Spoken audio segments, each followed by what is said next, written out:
Okay, so in this worksheet, we're going to be graphing linear inequalities. All right, now you're going to solve this particular linear inequality just like a word equation. You can use the same properties, except there's one extra thing you got to remember, that when you divide both sides of an inequality by a negative number or multiply by a negative number, you have to reverse this inequality symbol. Okay, so first thing you're going to do, you can just get x by itself, so you're going to add 8 to both sides, combine like terms. This is 0. I get 4x is greater than 20, and then get x by itself, divide both sides by 4, and so you get x is greater than 5. Alright, so you found all the solutions. So if this was an equation, that would be only one solution, it would be 5. But since that's an inequality, you have an infinite number of solutions. Any number bigger than 5 is a solution. So you can check yourself. Let's say 6. 4 times 6 is 24. 24 minus 8 is 16, and 16 is bigger than 12. Alright, now when you put this on the number line, you're going to put a parentheses because there's no equal sign. You can't use 5. 5 is not a solution. You can check. 4 times 5 is 20. 20 minus 8 is 12. And the question is 12 bigger than 12? The answer is no. 12 equals 12. So in 5, you're going to put parentheses, and you want all the numbers bigger than that. So you're going to go to the right. Look like this. You shade it in with an arrow, and there's your graph. The interval notation, you just read from here. So you can say parentheses, 5, comma, and then all the way to infinity. Alright, so you have an infinite number of solutions. Okay, number 2, to get x by itself, you're going to divide both sides by negative 8. Now remember, when you divide or multiply both sides of an inequality by a negative number, you have to reverse this inequality symbol. So remember to do that. Negative 8 divided by negative 8 is 1. 1 times x is x. So this time x is greater than or equal to, and then 16 divided by negative 8 is negative 2. So any number bigger than, any real number bigger than negative or equal to negative 2 is a solution. So negative 2 is also a solution. So if you substitute negative 2, you'll see negative 8, always go back to the original. Negative 8 times the negative 2 is 16. Positive 16. The question is 16 less than equal to 16? Yes, it's equal to it. Okay, now this time you're going to put a bracket because you can include negative 2. Negative 2 is a solution, pointing to the right. And there's your graph. The interval notation, you just read from your graph, bracket, negative 2, comma, the arrow's pointing towards infinity. With parentheses. Now remember, with infinity and negative infinity, you're always going to use parentheses, regardless of whether this is an equal sign or not. Alright, over here we're going to bring all the variables to one side, constants to the other. Remember, these are linear inequalities. So subtract 2x on both sides.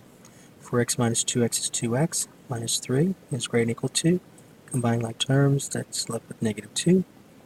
Add 3 to both sides.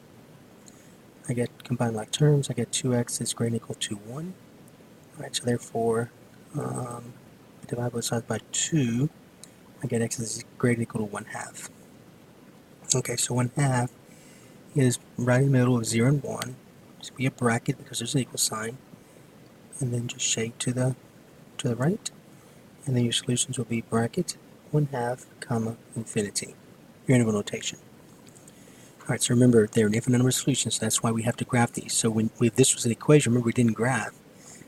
With an equation, this was an equation, the only solution would have been 5, and so we just said x equals 5. So there's no graphs with the equation that we did. With inequalities, you graph because there's an infinite number of solutions. You can't list them all, so we graph it. So we can graph the solution set, we can put the solution set in interval notation, we can put the solution set in inequality notation. Alright, over here, you're going to distribute the negative 3, and be careful, don't say 5 minus 3 is 2. You got to multiply before you subtract. Alright, so you got to use the order of operations. You can distribute first. So 5 minus 3x, a negative 3 times negative 2 is a positive 6, so that's equal to 1 minus x. Combining like terms, 5 and 6 is 11, so I get negative 3x plus 11, so less than equal to 1 minus x. Adding x to both sides, negative 3x plus x is negative 2x plus 11, is less than equal to, that's 0, and you're left with 1. Subtracting 11 from both sides, combine like terms, I get negative 2x is less than equal to negative 10.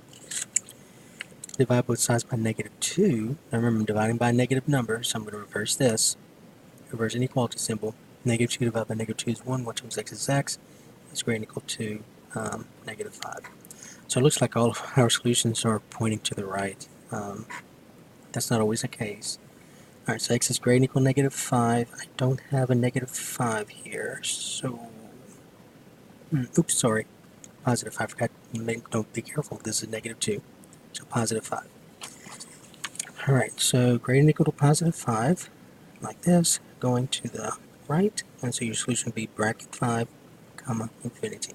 So any number bigger than or equal to 5 will make the original inequality a true statement. Okay, number 5.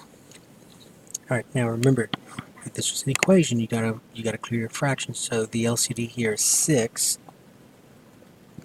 And then remember you have two fractions here, so you put that in parentheses or bracket, multiply by 6, and then distribute. Okay, do not reduce first, because then you're going to forget to multiply this by 6. So all of these have to be multiplied by 6. Both fractions have to be multiplied by 6. So 6 times 3x plus 2 divided by 6 minus 6 times 1 is less than or equal to x. Oops, that's 6, sorry. 6 times x over 3. Alright, so reduce. These 6's divide out, you're left with 1. 1 times 3x plus 2 is 3x plus 2. Minus 6 times 1 is 6. It's less than, reduce here. 3 into 3 is 1. 3 into 6 is 2. 2 times x is 2x. Combine like terms, I get 3x. That's going to be a minus negative 4. Is less than 2x. Subtract 2x from both sides. Combine like terms. 3x minus 2x is x. Minus 4 is less than, now that's a 0 here. You got to put a 0. And then add 4 to both sides. Combine like terms. I get x is less than 4. So any number less than 4 is a solution. So here's 4 with parentheses because 4 is not a solution, pointing to the left. So your solution, remember you always read from left to right, so your solution would be from negative infinity to 4 with parentheses. Remember you always go from left to right.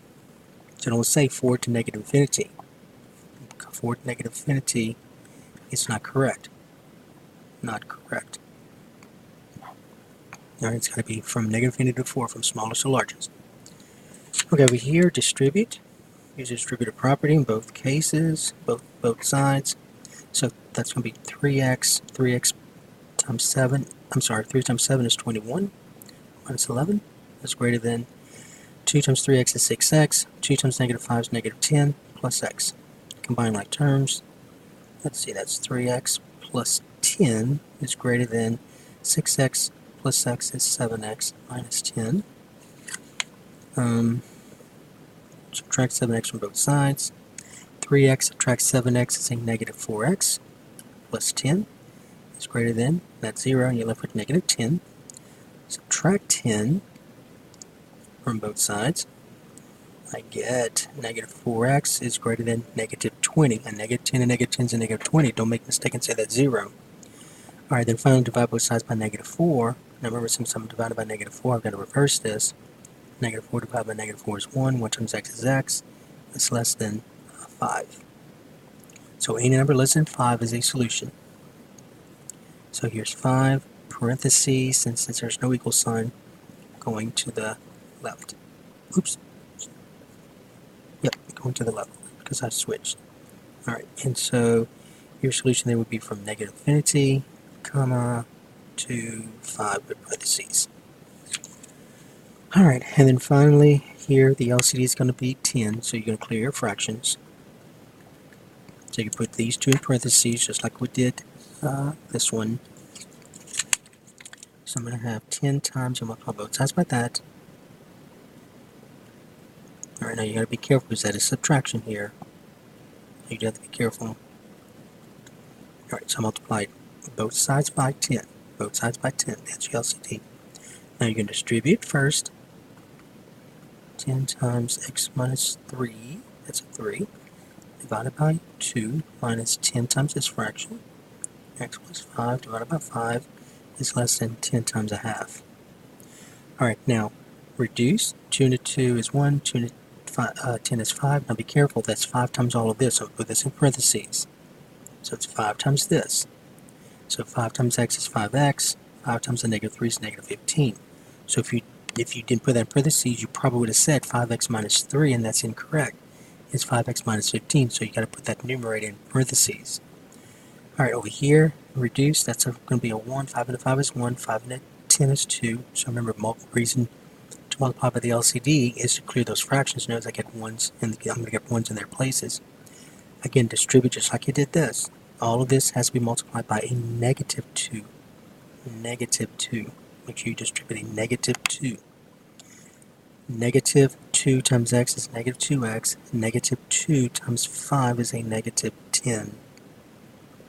Alright, so you gotta be careful, that's you're subtracting, so that's going to be a negative 2 times all of this is less than, and then that's going to be 1, that's going to be 5, and you're left with 5 times 1 is 5.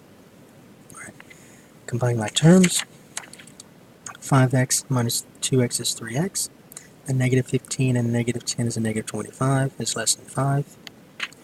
Add 25 to both sides. I combine like terms. I get 3x is less than 30. Alright, to get x by itself, divide both sides by 3. To reduce, I get x is less than 10. So all your solutions will be less than 10. So I'm going to put a parentheses on 10, pointing to the left. There's my arrow. And then your interval notation, remember, you always go from smallest to largest. So I'm going from negative infinity to 10. Alright, and so that was the key to 1.7 part 1.